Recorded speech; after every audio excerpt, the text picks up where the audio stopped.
Actually, I didn't even know that I need mental health support. I was basically exhausted mentally, and I was having such bad mood swings and behavioral changes that were bothering myself. I was stressed with my own behavior, that why am I behaving like this? Sometimes I was behaving like the abuser. And obviously, I didn't like that behavior because I didn't want to be treated in that way. But I didn't know a better way to express myself. The only way I had to express myself was through anger and aggression. And it was taking a lot of my energy and abilities as well. So, why do you think you reached that point, those behavioral changes and everything? What were the reasons behind it? Why do you think it happened? Biggest reason was frustration, that nobody is listening to me. I just felt emotionally confined, that my opinion is not being heard, my voice is not being heard. I'm just asked to keep quiet and just fulfill everybody else's expectations. Sometimes even the other person is confused what they want out of me, which used to confuse me even more. And sometimes it's not easy to fulfill everybody's expectations. And my life is not about fulfilling other people's expectations, it is about myself. So, do you think there was any role that the culture or family environment played in making you reach that point to seek mental health support? Especially talking about the immigrant background and then talking about the parenting styles and then living in Canada and then certain things that don't make sense while those parenting practices are implemented. Did you feel any disconnect around that or not? There was a huge disconnect, honestly, because just telling you a little bit about myself. I'm not born and raised in Canada, but I came here when I was 14 years old. So I was still fairly young. I was pretty much exposed to the Canadian culture from a youth age. So that's where my thinking began. So seeing other people around me, that people are living a free life, they are able to express themselves. I, at that point in time, I started realizing that I never had that opportunity where I could sit with my family and express myself openly. They always told me that we are your friends more than your family and you can be open with us, but that meant something else in other words.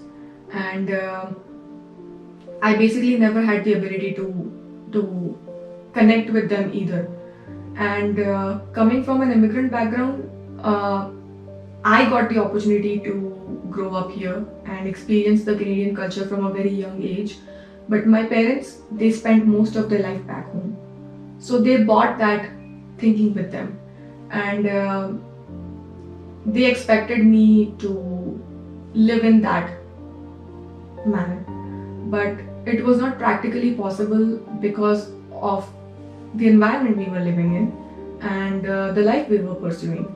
So sometimes unrealistic expectations, they lead to a lot of issues. And then in the immigrant background, I've seen this in a generic way. In the immigrant background, not talking about any specific ethnicity, that we're always told to just let go and sacrifice.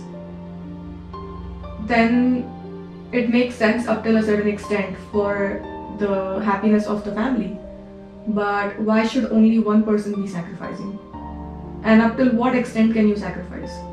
So, do you think that immigrant parents need more awareness to normalize the conversations around mental health? There is some cultural sensitivity element. They don't realize the importance of it. They don't know much about it. What are your thoughts around this? Honestly, coming from an educated family background, still I think the awareness about mental health is almost close to zero, especially in the background that I come from. People still think that mental health is a shame to talk about. They think that if you need mental health support, it means that you are insane or you have some issues, or you're not a mentally stable person. Um, they are not willing to accept the fact that sometimes, due to different situations in your life, or the amount of stress you're facing in the outside world or within your family issues, sometimes it's important to just go for therapy or counseling kind of situations where you are able to express yourself, and you learn the techniques to cope with different situations, whether it is stress or any other mental health issue. But they just feel that they just feel low of themselves. Do you think that immigrant, and especially you, who come to Canada, especially your experience, you came to Canada when you were fairly young, at the age of 14. Do you think at that time there are a lot of challenges that lead to mental health issues, and a change of culture, maybe the communication gap between parents, and also the environment that is out there? What kind of challenges did you or the people around you faced, keeping in mind the immigrant background and then settling in Canada? As I told you that I was 14 when I moved to Canada. That is pretty much the age when you start exploring life, and you learn a lot of things. With the difference in the background that I was coming from and the background that I came into, there was a huge difference about communication, about family living, about the outside world, about different practices. And it was close to impossible for me to even bring those topics up in my household growing up, which made me feel really confined and confused, because my family was expecting me to completely live a traditional life living in Canada, and the Canadian culture was expecting me to adapt a little bit at least of their culture. And I honestly needed to do a little bit of both to keep my cultural values safe and also to merge into the Canadian culture properly.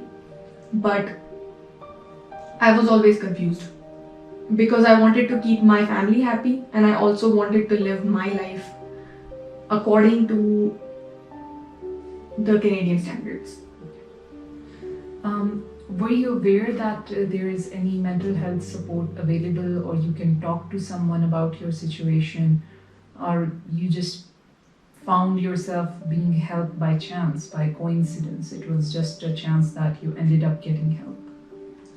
I honestly had no idea about mental health support before I ended up in the situation that I was currently facing.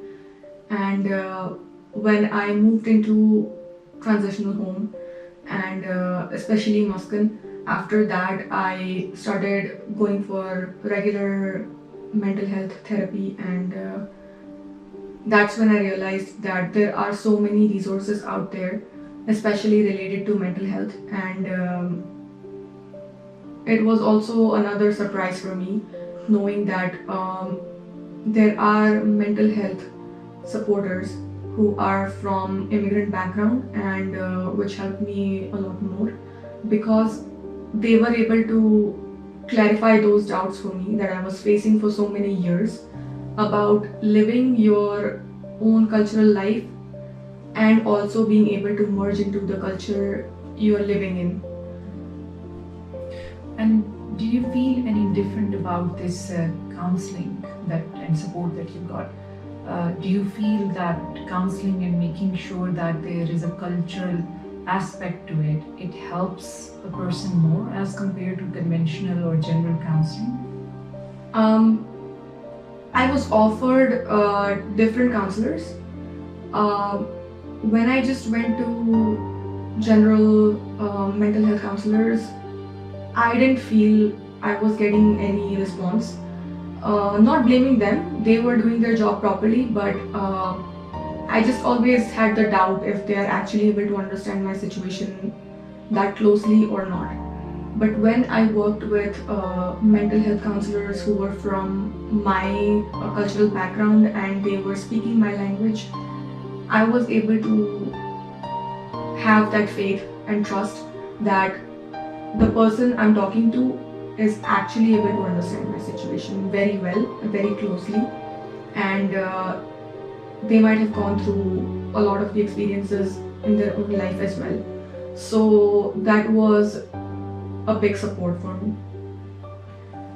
So, do you think that that support, mental health support, helped you overcome that situation where you were at the start when you came here?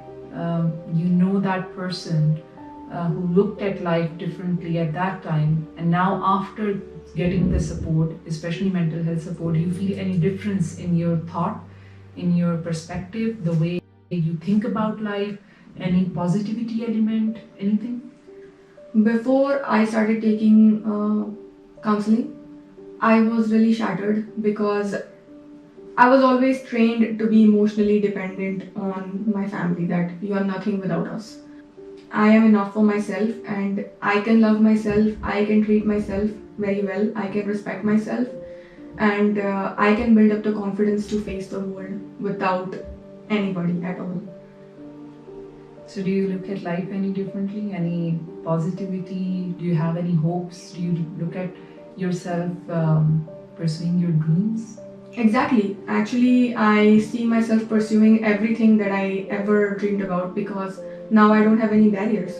Now that I'm free to fulfill my own dreams, then that is the biggest thing I could ever have in my life.